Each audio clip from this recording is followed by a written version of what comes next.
Berlin, May 10th, 1933. Now, what was that pile? Now, when it's presented, it's suggested that these were sort of the works of Thomas Mann and great literature that was being burned by people that just happened to be against the Nazis. Well, these are the homosexual managers of the sex research of Berlin, and this is what they said. This is Ludwig Lenz, a gynecologist who worked at the Institute and who managed to escape with his life, later speculated in his memoirs about the true motive for the taking over the Institute by emphasizing the personal help Hirschfeld had given the Nazi officials. Our institute was used by all classes of the population and members of every political party. We thus had a great many Nazis under treatment at the institute. This institute was actually, if you were convicted of a sex crime in Germany, you were sent to the Sex Research Institute of Berlin. Why was it then, since we were completely non-party, that our purely scientific institute was the first victim which fell to the new regime? Fell is perhaps an understatement, for it was totally destroyed. The books from the big library, my irreplaceable documents, all the pictures and files, everything, in fact, that was not nailed down, blah, blah, blah, blah. The answer to this is simple and straightforward. We knew too much. It would be against medical principles to provide a list of the Nazi leaders and their perversions.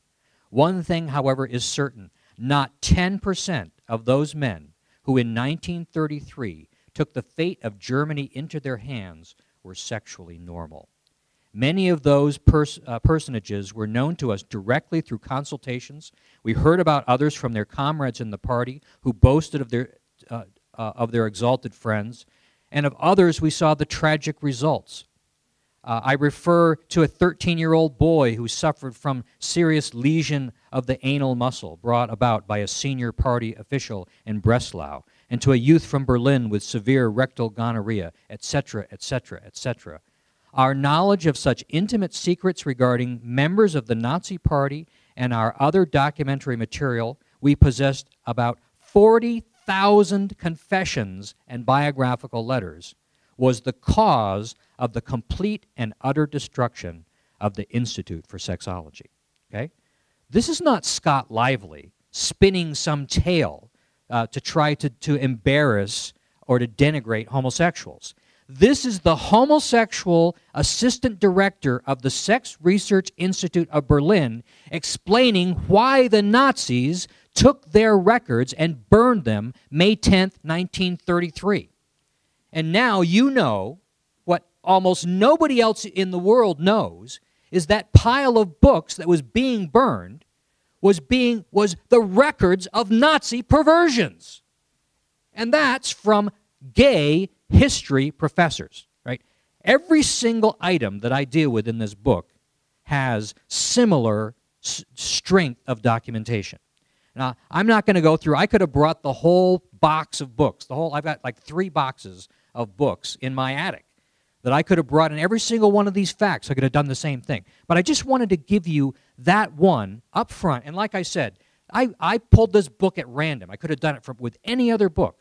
But I want you to understand the strength of the documentation behind the things that I'm talking about. Now I just want to give you an understanding of this history so that you can be able to avoid, to the extent that you have any control over the situations in the world, repeating the mistakes of history. Because the German gay movement did to Germany what it's doing to us today. It didn't start. The gay movement didn't start here in America.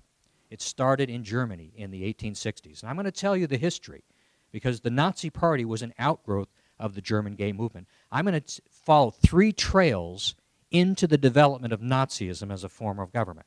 The first trail is the gay movement itself. The gay movement started in the 1860s with a man named Karl Heinrich Ulrichs. Ulrichs was an attorney. He had been molested when he was 14 years old by his 30-year-old riding instructor. And when he grew to be an adult, he was a full-fledged homosexual, and he made it his life's mission to overturn paragraph 175 of the German legal code that criminalized homosexuality.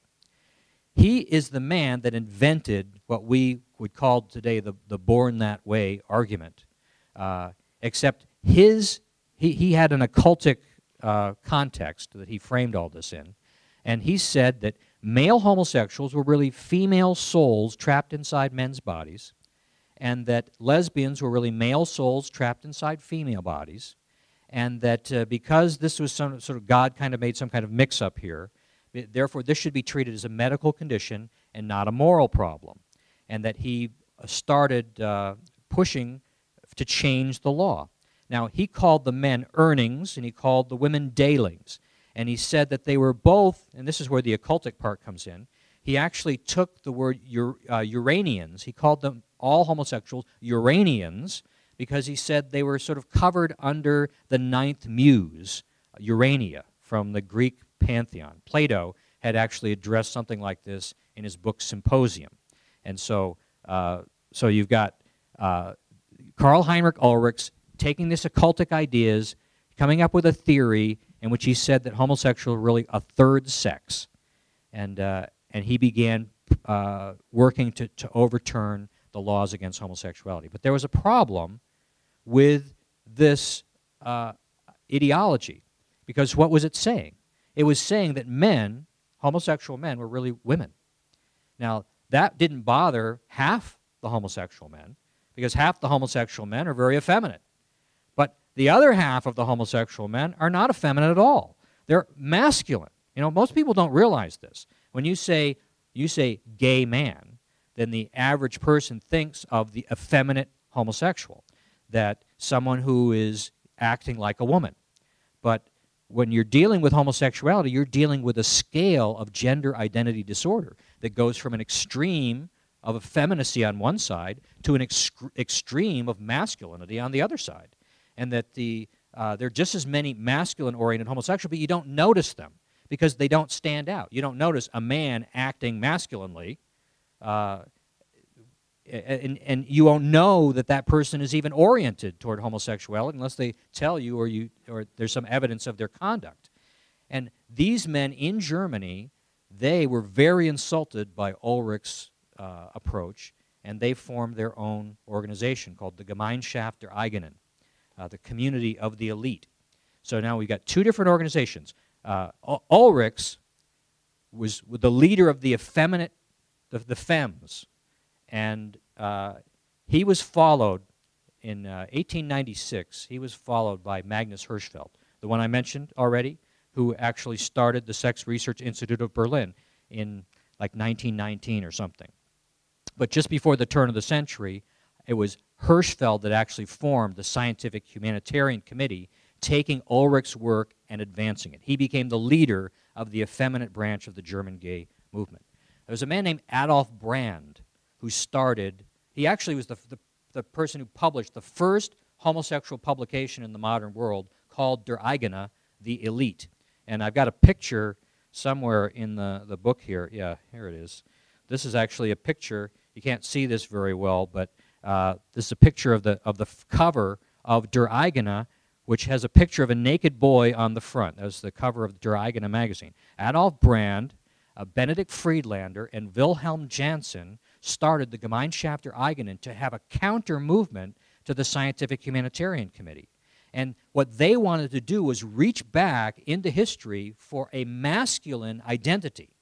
And what they did is they reached back to the ancient Greek culture, the Spartans, and they brought that forward. At that time in Germany, there was a whole movement toward Hellenism, and it was largely because of these guys. They wanted to recreate that German model. And what was the Spartan model? The Spartan model was a warrior cult society. It had mandatory induction of 12-year-old boys into military service. As soon as you hit 12 years old, you were taken from your family and you were given to one of the homosexual soldiers of the Spartan army to be trained in homosexuality and the military arts. That's just simply a fact of history. It's indisputable.